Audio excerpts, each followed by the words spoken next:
Qad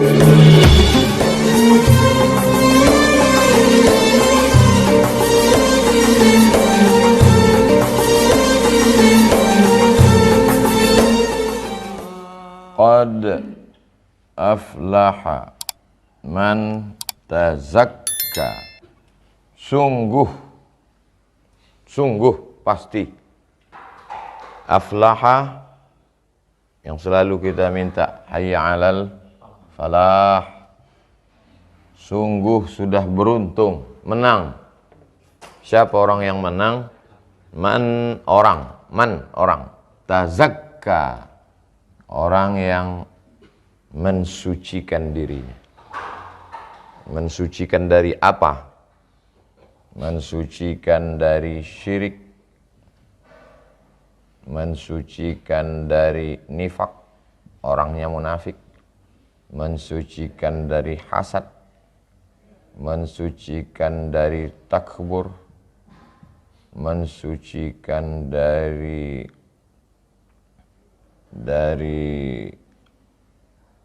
yang disebut dengan uyub, jamak dari aib, semua cacat-cacat hati. Proses ini dalam istilah ilmu tasawuf disebut dengan takhalli. Takhalli artinya kosong, mengosongkan dari yang kotor-kotor.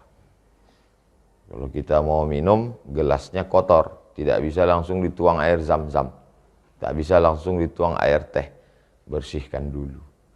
Proses pembersihan itu disebut dengan tazakka, atau istilah lainnya tazkiyatun nafs. Proses pensucian hati, proses pengkosongan hati. Jadi jangan terjebak pada istilah. Makanya saya mengembalikannya ke ayat, balikkan dari ke ayat. Orang yang spesialis di bidang ini, tasawuf, diambil dari kata sofa. Sofa artinya jernih, bening. Khuzma sofa, da'ma kadar. Ambil yang jernih, buang yang keruh. Tazkiyah, pensucian. Nafs, pensucian jiwa. Pengajian kita subuh ini tentang tasawuf. Oh, jangan pakai tasawuf. Tasawuf itu bid'ah. Tasawuf itu khurafat. Tasawuf itu takhayul. Tasawuf itu tak betul. Oh, kalau gitu kita mengkaji tentang tazkiyatun nafs. Oh, ini yang benar. Sama aja. Dia kan proses. Maka pintu masuknya, kalau kebetulan masyarakat itu sudah terbiasa dengan kajian tasawuf, kiai-kiainya, mbah-mbahnya, kakek-kakeknya tasawuf, masuknya dari pintu tasawuf. Kita kaji masalah tasawuf. Tapi kalau masyarakat di situ anti dengan tasawuf, masuknya dari pintu tazkiyatun nafs. Kajian kita adalah tazkiyatun nafs. Kalau masyarakat di situ belum mengenal tazkiyatun nafs, kalangan terpelajar yang maunya sukanya tafsir ayat, masuk dari pintu ayat. Ayat yang akan kita kaji subuh ini adalah qad aflaha man tazakka. Di situ tidak populer kajian ayat. Masyarakatnya, kakeknya tasawuf, pamannya tasawuf, orang tarekat. Masuk dikaji. Subuh ini kita mari menafsirkan ayat. Langsung perlawanan. Memangnya Ustadz ahli tafsir. Dapat tafsir dari mana? Ini sudah tercium-cium bau-bau salafi nampaknya ini. Bau-bau Muhammadiyah ini. Karena yang selalu mengkaji ayat, hadis adalah kalangan dari modernis. Al-Irsyad, Muhammadiyah, Persis. Sedangkan yang tradisional, konservatif, kalau dikotakkan, Nahdlatul Ulama, PRT, Al-Wasliyah, Matla'ul Anwar, Nahdlatul Watan. Itu masalah metode pintu masuknya saja. Jangan bertengkar di pintu masuk sehingga lupa substansi. Substansi isinya adalah tazkiyatun nafs. Orang yang spesialis di bidang itu tasawuf. Apa yang isinya? Proses pengkosongan qalbu dari syirik, nifak, hasad, takbur, ujub, semua penyakit-penyakit batin. Setelah dia bersih, wa dzakara asma rabbih fasalla. Wa dzakara asma rabbih. Proses kedua itu yang disebut zakara, zikir, mengisi hati dengan yang baik-baik, diisi dengan ridha, diisi dengan qanaah, diisi dengan tawakal, diisi dengan semua yang baik-baik. Zikir, proses pengisian dengan yang baik-baik ini istilahnya tahalli. Tahalli, mengisi, menghiasi qalbu dengan yang baik-baik. Qad aflaha man tazakka wa dzakara asma rabbih. Baru yang ketiga, fasalla. Salat. Salat itu yang kita laksanakan salat. Tegak, ruku, sujud. Secara syariat, salat itu adalah ucapan, perbuatan yang diawali dengan takbir, ditutup dengan salam. Ucapan, maksudnya rukunnya ada rukun ucapan, Fatihah. Siapa yang tak baca Fatihah, salah baca Fatihah, batal salatnya. Perbuatan, tegak, ruku, i'tidal, sujud, duduk antara sujud, sujud, tasyahud, salam. Dibuka dengan takbir, Allahu Akbar, ditutup dengan salam. Salat. Tapi makna lain daripada salat adalah as-salatu mi'rajul mu'min. Salat adalah mi'rajnya orang beriman. Isra Mi'raj bukan setahun sekali, itu yang setahun sekali peringatan Isra Mi'raj. Itu agenda PHBI, panitia hari besar. Adapun mi'rajnya orang beriman adalah salat. Mereka selalu pakai istilah-istilah biar supaya mudah mengingatnya. Istilah itu digunakan untuk mudah mengingat. Tahalli, tahalli, tajalli. Tajalli artinya Allah menunjukkan kuasanya. Salat itu kuasa Allah. Kita diperlihatkan kuasa Allah. Rukun salatnya sama, bacaan salatnya sama, tapi rasa salatnya tak sama. Ana yang jadi imam, ana yang mengajar salat dengan makmum yang di belakang belum tentu sama antara rasa dia. Dan di antara keutamaan yang diberikan Allah Subhanahu wa taala, bisa makmum itu tak tahu rasa ana. Andailah makmum itu tahu rasa ana, dan ana tahu rasa makmum, makmum itu tahu rasa ana bahwa ana tak khusyuk, dan ana tahu rasa makmum itu bahwa dia merasakan ana tak khusyuk, apa tak kacau salat itu? Jadi itu bagian juga dari rahmat Allah Subhanahu wa taala. Ketika ini masih ada kita lagi. Kita berusaha. Kita masih berusaha lagi. Berusaha untuk tidak syirik, berusaha untuk tidak nifak, berusaha untuk tidak hasad, berusaha untuk tidak takbur, dan seterusnya. Ini masih ada usaha untuk mengisi. Berusaha untuk ridha, berusaha untuk qanaah, berusaha untuk tawakal, berusaha untuk zikir. Ini sudah kita serahkan. La haula wala quwata illa billah. Lalu kemudian kita angkat. Semuanya hanya Engkau. Aku tak ada lagi apa-apa. Allah. Allahu akbar kabir. Walhamdulillah katsira. Wa subhanallah bukratan wa asila. Saat itu kita sudah melepaskan diri kita dari semua embel-embel. Kita merasa besar, Allahu akbar kabir. Kita dipuji-puji orang, walhamdulillahi katsir. Kita merasa diri kita suci bersih, wa subhanallahi bukratan wa asila. Setelah lepaskan semua, wajjahtu wajhiya lilladzi fataras samawati wal arda hanifan musliman wa ma ana minal musyrikin. Barulah penyerahan seutuhnya. Inna salati wa nusuki wa mahyaya wa mamati lillahi rabbil alamin la syarika lahu wa bidzalika umirtu wa ana minal muslimin. Setelah itu berdialog dengan Allah. Bismillahirrahmanirrahim. Kata Allah, alhamdulillahi rabbil alamin. Kata Allah, hamidani abdi, hambaku memuji aku.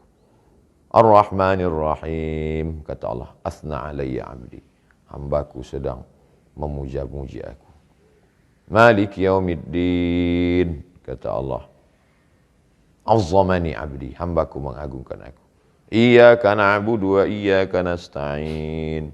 Kata Allah menjawab, sa'alani abdi wa lahu ma sa'al, hambaku sedang meminta kepada aku. Ihdinas siratal mustaqim, dia akan mendapatkan apa yang dia minta. Siratal ladzina an'amta 'alaihim ghairil maghdubi 'alaihim waladdallin. Amin. Habis itu kita baca ayat. Habis itu kita pun menunjukkan ini di luar kuasa kita, itu kuasa Allah Subhanahu wa taala. Makna lain dari tajalli adalah Allah menunjukkan.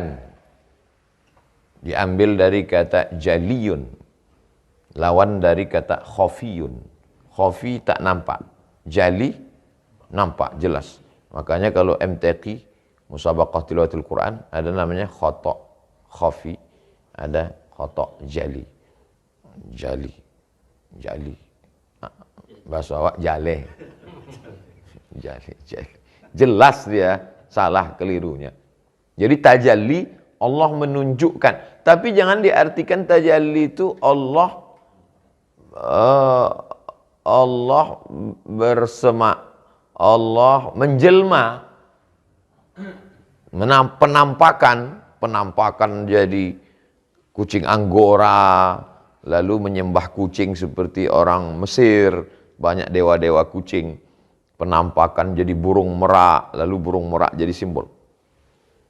Tajalli, falamma tajalla rabbuhu lil jabali, ketika Allah tajalli ke atas bukit Tursina, ja'alahu dakkan wa kharra Musa sa'iqa, maka membuat Nabi Musa sa'iqa, pingsan. Tajalli di situ. Apakah Allah menjelma jadi bukit Tursina? Tidak. Walam yakul lahu kufuwan ahad. Bukit Tursina berubah menjadi Allah. Bukan. Lalu apa maksudnya tajalli di situ? Abdullah bin Abbas ditanya, orang yang paling mengerti tentang Al-Quran. Abdullah bin Abbas, ya, waktu Allah tajalli menampakkan kuasanya di atas bukit Tursina, yang dilihat Nabi Musa itu apa? Apa yang dilihat Nabi Musa? Kata Abdullah bin Abbas, Nabi Musa melihat cahaya. Sebesar apa cahayanya? Nah, Abdullah bin Abbas menjawab dengan isyarat. Sebesar ujung kelingking. Dilihatnya cahaya sebesar ujung kelingking. Pingsan. Padahal Nabi Musa kekuatannya 30 laki-laki yang gagah perkasa. Waktu dia menggeser batu yang menutup sumur itu kan 30 kepala suku itu yang tak bisa menggeser, dia sendiri. Pingsan dia. Apalagi kita. Jadi jangan bayangkan macam film-film religi datang cahaya dari atas. Lalu terang. Sebesar ini cuma cahaya. Pingsan. Ketika itu apa kata Nabi Musa? Falamma afaqa, ketika Nabi Musa sadar dari pingsannya, tubtu, tobat aku, tak mau minta-minta lagi. Tiba-tiba orang sekarang update status, tunjukkan aku kuasa. Pecahlah pembuluh darah kau. Kalau sampai nampak kuasa Allah SWT. Nah, Allah menunjukkan kuasanya itu sesuai dengan keinginan kita atau keinginan Allah? Maka disitulah nanti muncul pada wali-wali apa yang disebut dengan karomah. Karomah itu bukan request. Kalau request itu sihir. Sihir bisa di request. Karena berteman dengan jin. Kalau karomah itu sesuai dengan keinginan Allah Subhanahu wa taala. Keinginan Allah Subhanahu wa taala apa? Jadi macam-macam. Jadi banyak orang mengatakan, Ustadz, kenapa wali-wali itu banyak karomahnya? Kenapa sahabat Nabi nggak ada karomahnya? Nah, ini orang kurang piknik, kurang jalan-jalan. Waktu Umar bin Khattab sedang khutbah Jumat, ya Sariyah Jabal, kata dia. Ya Sariyah, wahai pasukan. Pasukan yang dikirim untuk berperang itu namanya Sariyah. Jabal, berlindung ke bukit. Dia sedang khutbah di Madinah. Khutbahnya di Madinah. Minta lindung ke bukit. Dan orang, pasukan yang dikirimnya itu nama negeri Nahawan. Nahawan. Di Nahawan itu mereka mendengar, kami berlindung ke bukit, maka kami selamat. Kenapa? Kami dengar Umar bin Khattab. Sekarang apa namanya itu? Streaming. Nampaknya. Itu karomah. Tapi bukan kehendak dia. Seandainya karomah itu kehendak Umar, maka Umar tidak mati ditikam oleh Abu Lu'lu'ah. Apakah Umar itu tahu bahwa dia akan ditikam oleh Abu Lu'lu'ah? Tak tahu. Kalau gitu dia tak ada karomah. Ada, tapi ditutup Allah. Seandainya dibuka Allah, unlimited. Dan Umar tahu bahwa dia akan ditikam. Dia tetap pergi. Berarti dia mati bunuh diri. Ditutup Allah. Apakah Sayyidina Ali tahu bahwa dia akan ditikam Abdurrahman ibnu Muljam? Tak tahu. Kalau gitu dia tak punya karomah. Dia punya karomah. Jadi kalau kita ke tempat kiai, lalu mau ngetes. Ini kiai tahu nggak apa dalam hati saya? Ternyata kiainya nggak punya karomah. Kenapa? Dia kasih teh manis, saya minta kopi susu. Ada yang ditutup Allah. Dan sengaja ditutup Allah. Dan dia minta tutup. Karena kalau dibuka kan rusak sekali hati saya. Kalau tahu saya apa yang ada dalam hati Ame. Apa yang ada dalam hati Pak Haji. Apa yang ada di dalam hati Udas. Apa yang ada di hati Antum. Anehnya orang sekarang, ada yang zikir tertentu, ya Allah supaya aku tahu apa sih arti murid-muridku, supaya dia lebih yakin kepada aku bahwa aku ini adalah guru spiritual. Kita sedang kena penyakit ujub. Ijabul mar'i binafsihi unwanu dha'fi aqlihi. Orang yang ujub, terkagum-kagum dengan dirinya, itu adalah tanda lemah akalnya. Jadi kalau ada orang yang zikir tertentu, niatnya supaya tahu apa isi hati orang, dia level berapa? Paling rendah. Paling rendah. Bahwa Allah kasih karomah, itu kehendak Allah Subhanahu wa taala. Kenapa pada zaman dulu, kira-kira 100-200 tahun yang lalu, ulama-ulama itu diberikan karomah, bisa berjalan di atas air, nggak mempan peluru. Di zaman itu yang diperlukan memang itu. Karena dia menghadapi tukang santet, tukang sihir.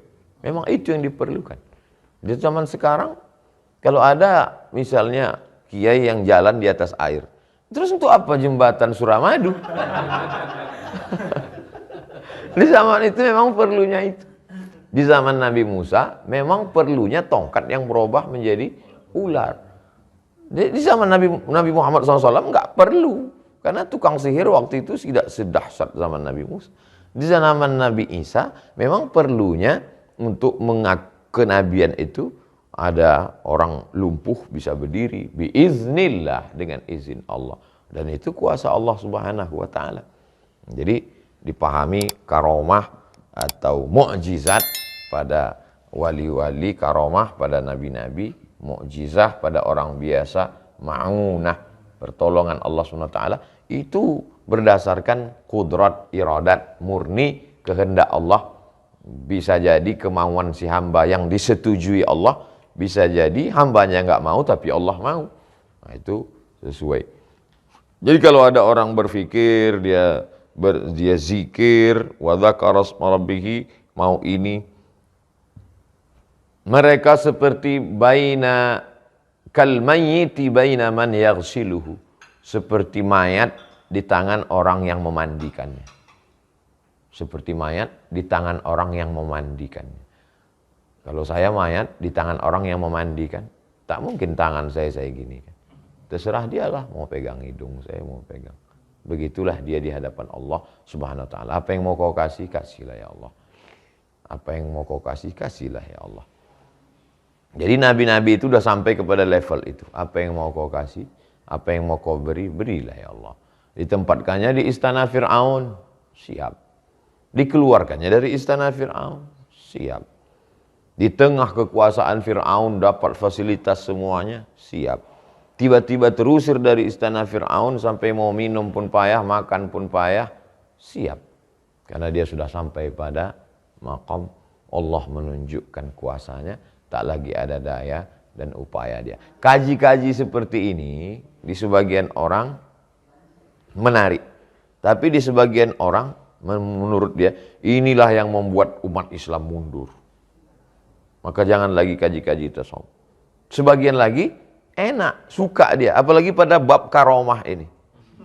Kenapa? Itu menina-bobokkan. Cerita wali ini, cerita wali. Kami baru pulang kemarin dari, kalau antum tengok update status dari Busilam. Busilam itu salah satu wali Allah namanya Syekh Abdul Wahab Rokan. Jadi Syekh Abdul Wahab Rokan umurnya 115 tahun. Langsung dari Jabal Abi Qubais. Cerita tentang beliau itu, guru-guru kami dulu di kelas. Cerita, ada guru saya namanya Ustadz Hafiz Yazid. Guru akidah. Sifat 20. Ceritalah dia tentang karomah Syekh Abdul Wahab. Datanglah sulung pendekar dari Riau. Pendekar antara raja-raja silat di Riau, dialah rajanya, sulung. Mau mengetes ilmu Syekh Abdul Wahab. Kalau memang betul Syekh Abdul Wahab ini wali, gimana karomah? Sampai di rumah Tuan Guru, di sana mursyid itu dipanggil Tuan Guru. Sampai di rumah Tuan Guru, sebagaimana biasa tamu diberikan, orang Melayu dikasih ceret. Pas mau digerakkannya ceret, tak bisa dia yang gerakkan. Kata Tuan Guru, kenapa tak minum sulung? Dituangkan Tuan Guru, minumlah. Ya Tuan Guru, habis itu mau dia ambil gelas, tak juga bisa. Kata Tuan Guru, kenapa kau tak minum? Diambilkan Tuan Guru. Udah berapa kosong? 2-0. Lama-lama bangkit emosinya. Aku datang bukan untuk ini, untuk bersilat, kata dia. Kalau memang hebat Tuan Guru, ayo kita bersilat turun ke bawah. Rumah orang Melayu, rumah panggung-panggung di atas. Mereka sedang duduk. Diambil Tuan Guru bulu ayam. Bulu ayam. Bukan bulu ayam kemoceng, bulu ayam satu. Waktu itu baru hujan. Jadi di bawah tuh lumpur tuh masih lunak. Dijatuhkan Tuan Guru tuh bulu ayam tuh ke atas lumpur. Bulu ayam kalau masuk ke atas lumpur kan mengancam kan. Sebelum kita bersilat, cabut dulu bulu ayam tuh sulung. Oh, kalau cabut bulu ayam kecil lah, kata dia. Ditarikkannya bulu ayam tuh, lepas semua bulu ayam tuh, namun tak tercabut dari tanah. Itu yang disebut dengan mencabut bulu ayam sungsang. Kalau mencabut bulu ayam itu kan dari atas ke bawah. Ditariknya dari bawah, bulu ayam itu lepas semua, tapi tak lepas dari. Itulah taubatnya sulung pendekar. Saat itu memang itu. Tapi itu bukan kemauan dia. Itu pemberian Allah Subhanahu wa ta'ala. Jadi, kalau orang sekarang, kalau orang yang tak suka pada wali, itu pasti ada jin yang nahan-nahan. Hadisnya Sahih Muslim. La yazalu abdi yataqarrabu ilayya bin nawafil. Hambaku mendekatkan diri kepadaku dengan amalan-amalan sunnah. Hatta uhibbah. Sampai aku cinta kepada dia. Fa idza ahbabtuhu, kalau aku cinta kepada dia, fa akunu ainahu yubsiru bihi. Aku akan menjadi matanya, dia akan memandang dengan pandanganku. Aku akan menjadi telinganya, dia akan mendengar dengan pendengaranku. Aku akan menjadi tangannya, dia akan menggenggam dengan genggamanku. Aku akan menjadi kakinya, dia akan melangkah dengan kakiku. Bukan menyatu dengan Tuhan. Itu maka akidahnya mesti kuat. Sebelum masuk ke sini, dia mesti akidahnya dulu. Wujud, qidam, baqa. Kalau sampai dia berzikir, dia merasa menyatu dengan Tuhan, lalu dia berkata, tak dapat lagi kubedakan antara aku dengan Tuhan, akulah Tuhan. Sudah terbantahkan dengan mukhalafatu lil hawadis. Wujud, qidam, baqa, mukhalafatu lil hawadis. Itu maksud sifat 20-nya mesti kuat dulu. Dikunci dulu simpang-simpangnya itu, supaya tidak terjadi penyimpangan-penyimpangan, nyasar-nyasar di dalam perjalanan zikir. Karena tujuan puncak pada akhirnya adalah ilahi anta maksudi. Yang ku maksud itu engkau. Engkau yang ku maksud. Yang ku cari bukan karomah-karomah itu, bukan itu yang ku cari. Waridhaka, ridhamu lah yang ku cari. Nabi punya anak namanya Sayyidatuna Fatimah. Fatimah punya suami namanya Sayyidina Ali. Pernikahan mereka melahirkan seorang anak laki-laki namanya Ali Zainal Abidin. Apakah Ali Zainal Abidin itu wali Allah? Bukan sekedar wali, induk daripada wali-wali, sultan daripada wali pada zamannya. Lalu kenapa mati dibunuh oleh pasukan Yazid? Dipancung kepalanya, diarak-arak kepalanya keliling, ditusuk-tusuk pakai tongkat mulutnya. Begitu kemauan kehendak Allah SWT. Kenapa tidak datang malaikat mengasih tahu dia, hai Ali Zainal Abidin, janganlah kau pergi ke Karbala, nanti kau akan, Allah Subhanahu wa taala menutup itu supaya dia derajatnya wa yattakhidha minkum syuhada, meninggal mati syahid. Jadi kalau ada orang mengatakan Ali Zainal Abidin itu sudah tahu bahwa dia akan mati, kalau tahu dia akan mati dia tetap pergi juga, berarti bunuh diri. Kan ada hadis menyebut Pak Ustadz bahwa dia akan meninggal di Karbala. Iya, tapi siapa yang menetapkan bahwa dia akan meninggal hari itu dalam pertempuran itu? Ustadz Somad akan meninggal di Jakarta. Menurut hadis, ada hadis sahih, Abdul Somad akan meninggal di Jakarta. Lalu saya pergi juga ke Jakarta. Lalu berarti saya bunuh diri. Tapi kalau tak tahu harinya kapan, saya pergi. Karena saya disuruh berikhtiar. Bismillahi tawakkaltu 'ala Allah, la haula wala quwata illa billah. Adapun karomah-karomah itu hanya salah satu dari tajalli.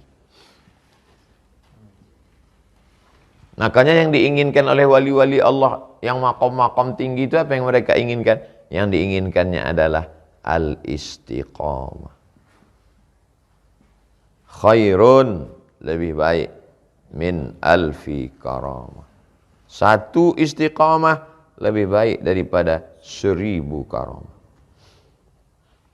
Bahkan kata Sayyidul Aulia, Sultanul Aulia, sultannya para wali, Syekh Abdul Qadir Al-Jilani, orang yang baru sampai ke maqam tajalli itu, yang sudah lewat takhalli, sudah bersih, kosong sudah, baru diisi, sudah cantik, sudah dihiasi dengan ridha, qanaah, tawakal.